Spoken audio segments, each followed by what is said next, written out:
झपाटलेल्या बाईच्या अंगातून मांत्रिकाकडून भूत उतरवण्याचा अघोरी प्रकार केला गेलाय। कोल्हापूरमधल्या पंचगंगा नदी घाटावरची ही घटना। रात्रीच्या वेळी घाटावर मांत्रिकाकडून भूत काढण्याचा अघोरी प्रकार केला गेलाय। या संदर्भात अधिकची माहिती जाणून घेऊयात। आमचे प्रतिनिधी शेखर पाटील सध्या आपल्यासोबत आहेत। शेखर, गौरी, आपण बघतोय कोल्हापुरातला पंचगंगा नदी घाट आहे आणि याच घाटावरती एक आघोरी प्रकार सुरू आहे। पहिल्यांदाच अशा पद्धतीचा प्रकार जो आहे तो निदर्शनास आलेला आहे। यापूर्वी देखील काही घटना घडलेल्या आहेत, मात्र हा जो प्रकार आहे तो एका झपाटलेल्या बाईच्या अंगातून मांत्रिकाकरवी भूत काढण्याचा हा सगळा आघोरी प्रकार आहे। कोल्हापुरातल्या पंचगंगा नदी घाटावरती रात्रीच्या वेळची ही घटना आहे।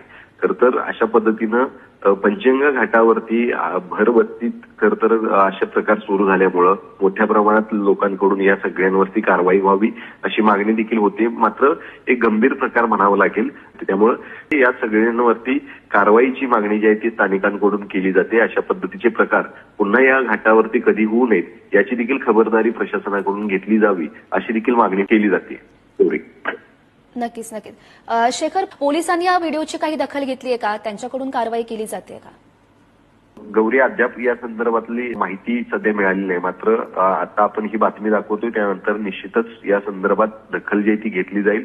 संबंधित लोक कोण होती आणि अशा पद्धतीनं घाटावरती प्रकार जे आघोरी सुरू आहेत हे आघोरी प्रकार बंद व्हावेत आणि संबंधितांवरती कारवाई व्हावी यासाठी निश्चित ते प्रयत्न करतील। मात्र सध्या तरी हा व्हिडिओ जो आहे तो पुढारी न्यूजच्या हाती लागलाय। त्यानंतर आपण ही सगळी आघोरी कृत्य जे आहे ते या ठिकाणी सुरू असल्याचं पाहायला मिळतंय।